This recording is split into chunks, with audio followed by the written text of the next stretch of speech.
নবীজি বলেছেন সবার আগে জান্নাতে যেই তিন শ্রেণীর মানুষ প্রবেশ করবে আল্লাহ তাআলা আমার কাছে সেই তিন শ্রেণীর মানুষকে উপস্থাপন করেছেন, তাদের বিষয় আমাকে জানিয়ে দিয়েছেন। কারা সেই সৌভাগ্যবান মানুষ যারা জান্নাতে সবার আগে প্রবেশ করবে। সুবহানাল্লাহ। নবীজি সাল্লাল্লাহু আলাইহি সাল্লাম বলেছেন এর মধ্যে প্রথম শ্রেণীর মানুষ হলেন শহীদ, যারা আল্লাহর দ্বীনের জন্য ইসলাম এবং মুসলিমদের দুশমনদের বিরুদ্ধে জিহাদে রত হয়ে যারা শাহাদত বরণ করেছে, নিজের জীবনকে বিলিয়ে দিয়েছে, এই শহীদদেরকে আল্লাহ তাআলা জান্নাতে সবার আগে প্রবেশ করাবেন। আল্লাহ তাআলা আমাদের সবাইকে শাহাদাতের মওত এবং শাহাদাতের মৃত্যু আমাদের সবাইকে নসিব করুন। দ্বিতীয়ত নবী সাল্লাল্লাহু আলাইহি সাল্লাম বলেছেন ও আফিফুন মুতাআফফিফ, যে মানুষ তার চরিত্রকে কোনো প্রকার কালিমা লাগতে দেয় না। ময়লা থেকে যেরকম আমরা আমাদের কাপড় চোপড়, আমাদের আঁচলকে তুলে ধরে বাঁচাবার জন্য আমরা সংগ্রাম করি, সমাজের চতুর্পাশে হারামের হাতছানি, অবৈধ সম্পর্কের জোয়ার চলছে, এইরকম পরিস্থিতিতেও যে মানুষ তার চরিত্রকে বাঁচাবার জন্য সংগ্রাম করে, চেষ্টা করে, পরিশ্রম করে, সাধনা করে, জয়ী হয়, নবীজি সাল্লাল্লাহু আলাইহি সাল্লাম বলেছেন এই চরিত্র সংরক্ষণকারী মানুষটা যে হারাম রিলেশনে জড়াই নাই, আল্লাহ তাআলা জান্নাতে এই লোককে প্রথম প্রবেশ করাবেন।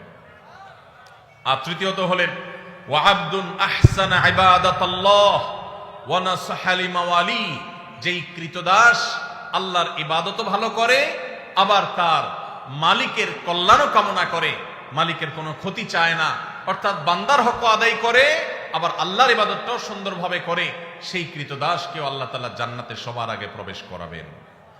ভাইরা আমার, এই হাদিসের সনদ নিয়ে মুহাদ্দিসদের কেউ আপত্তি তুললে অন্য অনেকেই এটাকে গ্রহণযোগ্য বলেছেন। এই হাদিসের আলোকে আমরা যারা আমাদের চরিত্রকে হেফাজত করতে পারবো, আল্লাহ রাব্বুল আলামিনের এই বিশেষ পুরস্কার, সবার আগে জান্নাতে যাওয়ার সৌভাগ্য আমাদের অর্জন হবে। আল্লাহ তাআলা আমাদের সবাইকে সেই সৌভাগ্য অর্জন করার তৌফিক নসিব করুন। যুবক ভাইরা আমার, চরিত্রকে হারাম থেকে বাঁচাবার জন্য কারা কারা নিয়ত করেছেন একটু হাত তুলুন তো। আল্লাহ আমাদের যুবক ভাইদের চরিত্রকে হেফাজত করার তৌফিক নসিব করুন। আল্লাহ কোরআনের মজলিসে তারা ওয়াদা করেছে, আল্লাহ এই যে হারামের যে হাতছানি, আমাদের যুবকের ইমানকে হরণ করবার যে শয়তানের চেষ্টা, এটা থেকে আমাদের যুবক ভাইদেরকে আপনি বাঁচিয়ে দেন। আল্লাহ ইমানি শক্তি দান করেন, আল্লাহ ইমানি জোয়ার দান করেন, ইমানি চেতনা দান করেন, ইমানি তেজ দান করেন। আল্লাহ এই যৌবনকে তোমার দ্বীনের জন্য কোরবান করার তৌফিক দান করেন। আল্লাহ হারাম থেকে বাঁচার মতো শক্তি আমাদেরকে দান করেন। ভাইরা আমার, আমরা যদি আমাদের চরিত্রকে হেফাজত করি, লাভ কি আমাদের না আল্লাহ? আমরা যদি আমাদের চরিত্রকে হেফাজত করি, লাভ কি আমাদের না আল্লাহ? আমাদের। ভাইরা আমার, কি লাভ?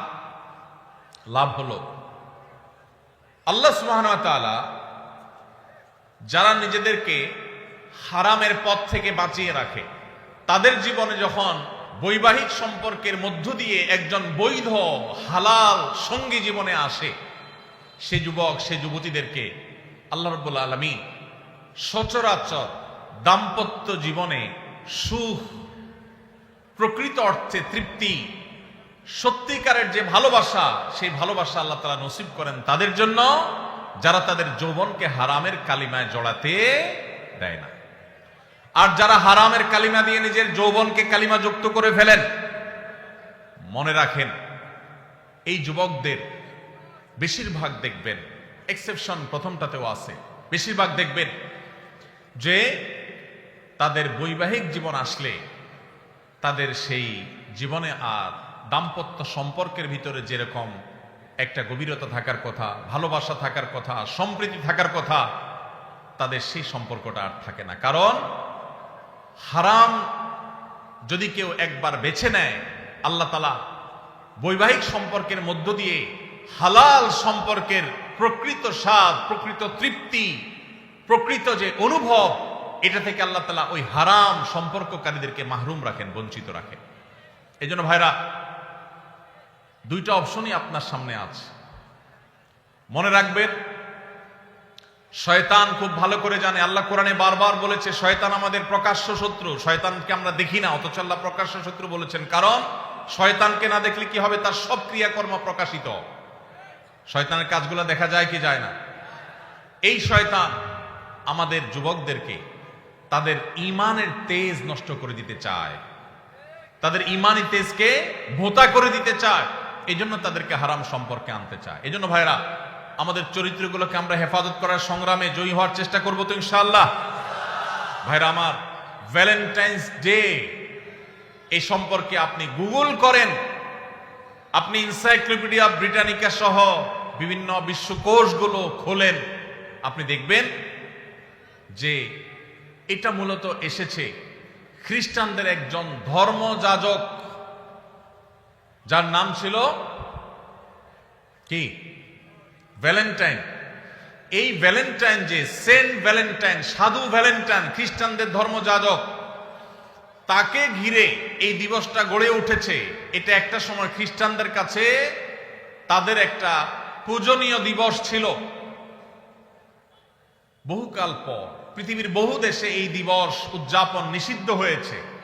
অনেক কাল পর ইংল্যান্ডের গিফট আইটেম ব্যবসায়ীরা তাদের ফেব্রুয়ারি মাসে বরফে ঢাকা পরিবেশে গিফট আইটেমের ব্যবসাকে চাঙ্গা করবার জন্য, বেচা কিনা হয় না, এটা বাড়াবার জন্য এই ভ্যালেন্টাইন্স ডে কে তথাকথিত ভালোবাসা দিবসের মনোকে এটাকে বাজারজাত করেছে তাদের ব্যবসায়িক ধান্দায়। আর আমাদের যুবকেরা সেটাকে তাদের ডিজাইন করা তথাকথিত ভালোবাসা, এটার জন্য আমাদের যুবকরা আত্মাহুতি দিচ্ছে, তাদের জীবনকে, তাদের যৌবনকে শেষ করছে। ভাইরা আমার, এই যে টেলিভিশন চ্যানেলগুলোর, এক শ্রেণীর টেলিভিশন চ্যানেল দেখবেন, এক শ্রেণীর মিডিয়া দেখবেন, যারা আপনাদেরকে হারাম সম্পর্ক করার জন্য নানাভাবে উদ্বুদ্ধ করে, প্রেরণা দেয়, উৎসাহ দেয়, এরা সব আমাদের এই দেশের তরুণদের সবচেয়ে বড় শত্রু। এই ভ্যালেন্টাইন্স ডে, এটা কি এই দেশের, এই মাটির কোন সংস্কৃতি? এই মাটির সংস্কৃতি না। পশ্চিম থেকে আমদানি করা এই সংস্কৃতিকে আমাদের দেশে যারা চাপিয়ে দিচ্ছে, তাদের বিরুদ্ধে আমাদের প্রত্যেকটা মানুষকে সজাগ, সতর্ক থাকতে হবে, সংগ্রাম চালাতে হবে। যদি সংগ্রাম না চালান, আপনার সন্তান, আপনার পরবর্তী বংশধর, আপনার জেনারেশন, তারা নষ্ট হবে, তারা ধ্বংস হবে, চরিত্রহীন হবে, লাম্পট্যের পথ বেছে নিবে। আর কবরে আল্লাহ আপনাকেও শাস্তি দিবেন যদি আপনি তাদের চরিত্রকে হেফাজত করবার কোনো উদ্যোগ গ্রহণ না করেন।